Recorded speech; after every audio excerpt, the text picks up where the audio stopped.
하나님 나라 백성인 하백 여러분, 하백의 성경 아카데미에 오신 것을 환영합니다. 이 시간은 구약을 읽다 36강 시간입니다. 함께 나눌 주제는 왕정시대의 북왕국입니다. 선지자 아모스. 아모스는 8세기 북왕국에서 활동한 선지자입니다. 그는 하나님의 말씀을 북왕국에 전하도록 부름을 받았던 호세아와 동시대 인물이었습니다. 아모스는 여로보암 시대의 이상을 받는데 여로보암은 주전 793년부터 753년 사이에 통치했기 때문에 아모스가 사역한 시기는 주전 8세기가 됩니다. 우리는 아모스서를 통해서 이 시기가 이스라엘이 최고로 번영했던 시절임을 압니다. 아모스는 북왕국에 만연한 무절제한 생활 방식을 자세하게 묘사하면서 부의 문제를 다룹니다. 우리는 이스라엘의 물질적인 풍요가 영적인 빈곤을 충족시키려는 몸부림에 불과하다는 사실을 분명하게 볼 것입니다. 특히 아모스가 혐오스럽게 여기는 것은 그 시대에 만연했던 불공정이었습니다. 여호와는 아모스 선지자를 통해서 백성들이 저지르는 행위에 대해서 의로운 분을 내시고 사자처럼 부르짖습니다. 아모스는 다메섹, 가사, 두로, 에돔, 암몬, 모압과 같이 이스라엘에 인접한 많은 나라들에 대해서 하나님의 심판을 선포한 후에 유다에 대해서도 심판을 선언합니다. 아모스의 메시지는 이스라엘이 가난한 자와 힘 없는 자를 압제하고 그들을 위하여 부정한 이득을 취하는 것 때문에 하나님이 이스라엘을 고발하는 모습에서 절정에 달합니다. 선지자는 애굽 땅에서 인도하여 올리신 모든 민족을 포함한 모든 백성에게 하나님의 심판을 선포합니다. 여호와는 이스라엘에게 외치십니다. 나는 이 땅의 모든 족속들 가운데서 오직 너희만을 선택하였으나 너희가 이 모든 악을 저질렀으니 내가 너희를 처벌하겠다. 아모스는 하나님이 이미 이전에도 기근을 내리시고 비를 멈추시고 깐부기와 칼을 보내시는 등 다양하게 예비적인 심판을 이스라엘에게 내리셨음을 상기시킵니다. 하지만 이 모든 재난에도 불구하고 이스라엘은 여호와께 돌아오지 않았습니다. 아모스는 하나님의 백성에게 하나님을 찾으면 혹시 살 수 있을지 모르니 하나님께 부르짖으라고 촉구합니다. 하지만 그들의 죄는 막중했습니다. 이스라엘은 돈을 위해 의인을 팔았고 가난한 자에게 무거운 세와 부당한 벌금을 부과했으며 가난하고 힘없는 자를 외면했고 의로운 자를 괴롭게 했으며 뇌물을 취했습니다. 또한 값비싼 음식, 포도주, 기름과 좋은 집에 탐닉하여 방탕해졌습니다. 그들 가운데 가난한 자들이 있는데도 그렇게 했던 것입니다. 모세 율법이 공평한 저울과 정의를 얼마나 중요하게 여기는지 기억할 것입니다.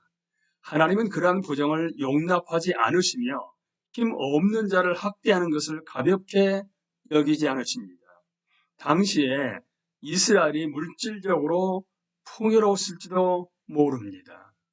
하지만 아모스는 이스라엘의 부가 그들 가운데 있는 가난하고 힘없는 자들을 방치하여 얻은 부정한 이득에 불과하다는 사실을 보여줍니다. 아모스는 또한 이스라엘의 예배에 대해서도 언급합니다. 여로보암 1세는 단과 베델에 금송아지를 만들어 이교 중심지로 삼았는데 아모스 시절도 백성들은 여전히 그 금송아지를 숭배하고 있었습니다. 하지만 재미있는 사실은 하나님의 백성의 여호와께도 제사를 드렸다는 점입니다. 아모스는 우리가 혼합주의라고 지칭하는 것, 즉 하나님과 우상을 동시에 섬기는 것에 대해서 이야기합니다. 아모스는 하나님이 이스라엘이 드리는 예배를 혐오하신다고 선포합니다. 그러면서 이스라엘 자손은 광야를 40년간 방황하면서도 우상을 지니고 있었다고 말합니다.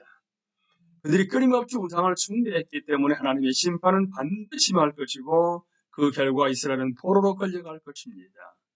여호와는 선지자를 통하여 말씀하십니다. 그러므로 그들이 이제는 사로잡히는 자 중에 앞서 사로잡히리니 기지개 켜는 자의 떠드는 소리가 그치리라. 만군의 하나님 여호와의 말씀이니라. 주 여호와가 당신을 두고 맹세하셨노라. 내가 야곱의 영광을 싫어하며 그 궁궐들을 미워함으로 이 성읍과 거기에 가득한 것을 원수에게 넘기리라 하셨느니라. 이 일은 주전 722년 하나님이 아수르 제국을 일으켜 북왕국을 치게 하면서 성취됩니다. 그리고 그때 이스라엘은 땅에서 유리되어 흩어질 것입니다. 이 두려운 심판은 모든 것이 전도되는 극적인 현상으로 묘사됩니다. 해가 대낮에 질 것입니다. 그래야 백주의 땅이 캄캄해질 것입니다. 절기는 독자의 죽음을 슬퍼하는 애도의 날이 될 것입니다. 그날은 권고한 날이 될 것입니다. 다른 선지자들과 마찬가지로 아모스 역시 하나님의 공의로우신 심판으로 모든 것이 끝나는 것은 아니라고 합니다. 아모스는 야곱의 집은 온전히 멸하지는 아니하리라 라는 하나님 말씀을 언급하며 미래에 회복이 있으리라고 희망을 선포합니다. 아모스를 통해 주신 마지막 여호와의 말씀은 그날이 오면 내가 무너진 다윗의 초막을 일으키고 그 터진 울타리를 고치면서 그 허물어진 것들을 일으켜 세워서 그 집을 옛날과 같이 다시 지어놓겠다. 그래서 에돔 족속 가운데서 남은 자들과 나에게 속해 있던 모든 족속을 이스라엘 백성이 차지하게 하겠다. 이것은 이 일을 이루실 주님의 말씀이다. 라는 기대감을 불러일으킵니다. 아모스는 하나님이 사로잡힌 자기 백성을 회복하시고 원래 그들이 있던 땅에 다시 심는 그날이 이를지라라고 선언합니다. 선지자는 우리 앞에 임한 하나님의 심판과 함께 그 뒤에 있을 회복의 희망을 보여주면서 마무리합니다. 다음 선지자로 넘어가기 전에 아모스서 전체를 읽어보기를 권합니다. 불공정, 뇌물, 가난한 자를 학대함. 아모스를 읽으면서 하나님이 저희가 무엇인지, 하나님이 언약 백성에게 원하시는 공의로운 기준이 무엇인지에 대해 생각해 보시기 바랍니다. 이제 선지자 요나로 넘어갑니다. 요나는 주전 8세기 북왕국에서 활동한 선지자입니다. 그는 여로보암 2세 시절에 선지자로 부르심을 받았습니다. 따라서 요나는 주전 793년에서 753년 사이의 말씀을 전했을 것입니다. 하나님은 요나를 니느웨로 보내십니다. 그곳은 니느웨는 사흘 동안 걸을 만큼 큰 성읍이었습니다. 아수르 제국은 고대 근동에서 상당한 영향력을 발휘했습니다. 그리고 아수르 왕 디글랏 빌레셀이 통치할 때 그 왕국의 세력은 절정에 달했습니다. 아수르는 주전 612년에 바벨론에 패배하여 니느웨가 함락될 때까지 이 지역에서 패권을 유지했습니다. 요나를 니느웨로 보내다. 하나님은 요나를 보내 아수르 사람들에게 회개하라고 외치게 하셨습니다. 그런데 아수르 사람들은 얼마 지나지 않아 주전 722년에 북왕국을 공격할 자들이었습니다. 하나님은 요나에게 니느웨 사람들에게 가서 악한 행실에서 돌아서라고 명하며 그렇지 않으면 40일 내로 그 도시가 망할 것이라고 경고하라고 하십니다. 하지만 요나는 하나님의 명령에 순종하지 않고 욥바라는 항구 도시로 도망갑니다. 그곳에서 요나는 뱃삭을 내고 다시스, 그러니까 다시스는 니느웨와 정반대에 있는 곳입니다. 다시스로 향하는 배에 오릅니다. 한창 항해하던 중에 요나는 배 밑층에서 잠이 듭니다. 하지만 하나님은 강풍을 일으키셨고 사공들은 두려움에 떱니다. 그러자 사람들은 각자 자신의 신에게 부르짖었고 선장도 요나의 신이 우리를 생각하사 망하지 아니하게 하시기를 바랐습니다. 하지만 요나는 이 이방인들을 위하여 전혀 기도하지 않았습니다. 결국 제비를 뽑게 되었고 사람들은 요나가 이 재앙의 이유임을 알게 됩니다. 그들이 추궁하자 요나는 다음과 같이 실토합니다. 나는 히브리 사람이요 하늘에 계신 주 하나님 바다와 육지를 지으신 그분을 섬기는 사람이에요. 요나의 창조 신학은 꽤 괜찮았습니다. 하지만 문제는 니느웨 사람들과 같은 이방인은 물론 모든 민족을 포함한 온 세계를 구속하시려는 창조주 하나님의 뜻을 이해하지 못했다는 점이었습니다. 이야기가 진행되면서 이방인들은 요나가 섬기는 하나님의 이름을 알게 되었고 오히려 그들이 여호와께 구하며 자신들을 멸망시키지 말아달라고 기도합니다. 그런데 내키지 않았지만 결국 요나의 요청에 따라 요나를 배 밖으로 던져버립니다. 하나님은 멸망이 가는 배 안에 있는 이방인들을 탐으로 돌보셨습니다. 바다가 바로 잔잔해진 것입니다. 그러자 선원들은 제사를 드렸고 부르짖음을 들으신 여호와께 서원합니다. 이제 하나님은 바다에 빠진 요나에게도 자비를 베푸셔서 거대한 물고기로 그 선지자를 삼키게 하십니다. 그렇게 그의 목숨은 보존되었고 요나는 물고기 뱃속에서 3일 밤낮을 머뭅니다. 요나는 물고기 뱃속에서 하나님께 기도합니다. 그러자 하나님은 물고기를 명하사 요나를 육지에 뱉어나게 하십니다. 이때 하나님 말씀이 요나에게 두 번째로 임합니다. 하나님은 요나에게 니느웨로 가서 여호와께서 그에게 주신 메시지를 선포하라고 하십니다. 이번에는 요나도 순종했습니다. 그리고 그렇게 선포한 결과 성경은 니느웨 사람들이 하나님을 믿었다라고 합니다. 여기에서 사용한 믿다라는 단어는 창세기 15장 6절에서 아브라함의 믿음을 언급하며 사용한 단어와 동일한 단어입니다. 니느웨 사람들은 이방인들이었지만 하나님 앞에서 스스로 겸비하고 악한 행실에서 돌아섰습니다. 또 그렇게 하자 하나님은 아수르 사람들에게 내리셨던 심판을 철회하십니다. 하지만 이 이야기에는 더 중요한 뜻이 담겨 있습니다. 잘못된 대상을 향한 요나의 긍휼. 우리는 요나서 말미에 선지자의 내면 세계를 잠시 엿볼 수 있습니다. 이 구절은 요나가 성읍이 어떻게 되는지를 보려고 기다리면서 있던 일을 그립니다. 이 이야기는 시간 순서를 따르지는 않습니다. 하지만 문학적으로 볼 때 이 이야기를 되게 뒤편에 배치한 것은 이 이야기가 앞의 이야기보다 더 중요하다는 사실을 보여줍니다. 요나는 장렬하는 태양 아래 성의 동편에 앉아서 니느웨가 어떻게 되는지 지켜보고 있었습니다. 하나님은 한 식물을 자라게 하셔서 요나를 햇볕으로부터 가려주십니다. 요나는 당연히 반석을 하며 이 식물을 소중히 여겼습니다. 성경도 그가 넋쿨로 말미암아 크게 기뻐하였더니라고 전합니다. 요나는 이야기 초반에 매우 행복했었습니다. 하지만 이튿날 아침 하나님은 벌레로 넋쿨을 갉아먹게 하셨고 결국 넋쿨은 시들어 죽고 말았습니다. 그리고 하나님은 뜨거운 동풍도 예비하셨습니다. 그러자 요나는 분노합니다. 이때 하나님은 요나와 말씀을 나누시며 다음과 같이 물으십니다. 넋쿨이 죽었다고 내가 이렇게 화를 내는 것이 옳으냐?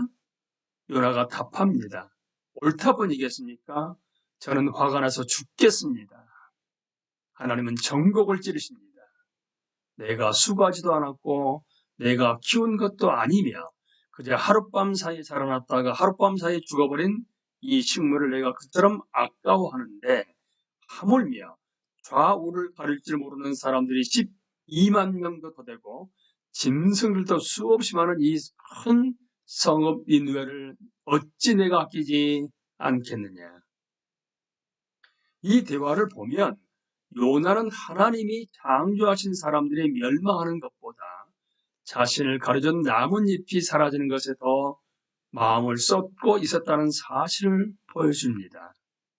비록 요나가 하나님 명령에 순종했지만 그것도 두 번째 기회에 하나님은 요나의 마음이 하나님의 긍휼하신 마음과 다르다는 점을 드러내기 원하셨습니다.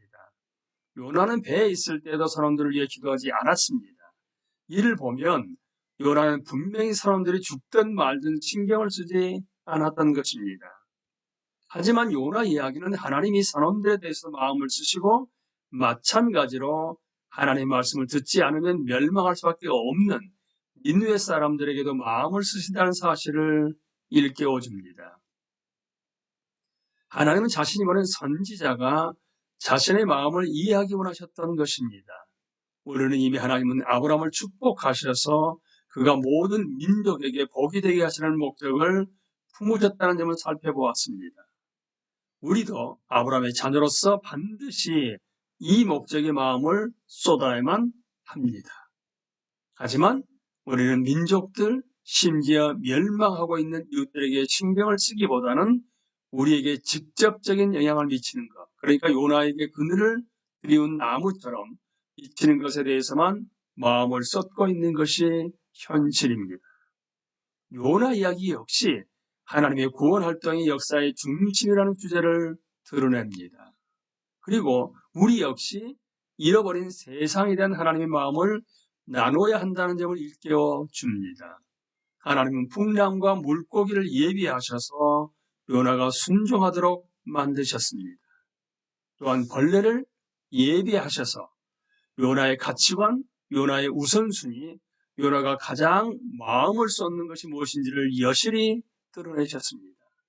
요나 이야기에서 하나님은 자신이 멸망하는 니느웨 사람들을 얼마나 생각하고 계신가를 드러냅니다. 비록 그들은 이스라엘의 경계 밖에 있는 이스라엘의 원수였음에도 불구하고 말입니다. 이런 하나님의 구원 활동은 역사를 통한 하나님의 구속 계획의 핵심입니다. 하나님은 세상을 위해 아브라함을 부르셨습니다. 그리고 멸망받는 자들에 대한 하나님의 관심은 십자가에서 가장 심오하게 드러납니다. 왜냐하면 예수 그리스도는 잃어버린 자를 찾고 그들을 구원하시기 위해 오셨기 때문입니다. 우리가 하나님이 멸망하는 자들을 깊이 돌보신다는 사실을 안다면 우리를 향한 이 풍성한 하나님의 사랑은 반드시 우리의 가치관과 우리의 우선순위와 우리가 마음을 쏟는 대상에 영향을 미칠 수밖에 없습니다. 꼭 요나단을 읽어보시기를 권합니다. 특히 하나님이 선지자에게 말씀하시는 마지막 구절을 묵상해 보십시오. 우리는 하나님이 요나와 나누신 대화를 보면서 스스로 반성하고 잃어버린 세상을 향한 하나님의 긍휼하심을 어떻게 저들에게 나눠야 할지 깊이 생각해야 합니다. 반드시 반성하는 시간을 가지시길 바랍니다. 하나님은 하나님의 말씀이 우리의 영혼과 마음에 깊이 새겨지기를 원하십니다. 우리는 이 시간에 북왕국의 여로보암 2세 때에 선지자로 활동했던 두 명의 선지자 얘기를 나누었습니다. 아모스와 바로 요나 이야기였습니다. 다음 시간에도 북왕국의 얘기를 계속 이어나가도록 하겠습니다. 강의를 마치겠습니다. 감사합니다.